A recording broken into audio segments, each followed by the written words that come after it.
Praise the lord. దేవుని నామానికి మహిమ కలుగును గాక. ఈ దినము కొరకైన దేవుని వాగ్దానము యెషయా గ్రంథము 46వ అధ్యాయము 4వ వచనం. నేనే చేసి ఉన్నాను, చంక పెట్టుకొనివాడను నేనే, నిన్ను ఎత్తుకొనుచు రక్షించువాడను నేనే. ఆమేన్. దేవుని నామానికి మహిమ కలుగును గాక. ఆది అందు ఆదామును చేసిన దేవుడు తన స్వరూపమందు తన రూపంలో తన స్వహస్తాలతో ఆదామును చేసి ఉన్నాడు. ఆదాము నాసికా రంధ్రంలో వాయువుని ఊదగా నరుడు జీవాత్మ ఆయను అని దేవుని వాక్యం సెలవిస్తుంది.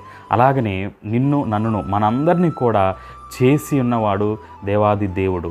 ఆయన మనకి ఏ ఆపద రాకుండా చంకర్ని పెట్టుకుని ఆయన ఎత్తుకొని మనల్ని రక్షిస్తాడు అని దేవుని వాక్యము సెలవిస్తుంది. ఎలాగైతే ఒక చంటి గొర్రెపిల్లని కాపరి తనకి హత్తుకుని దాన్ని రక్షిస్తాడో, ఎన్ని ఆపదలు వచ్చినా, ఎన్ని తోడేళ్ళు లేకపోతే దానికి ఏ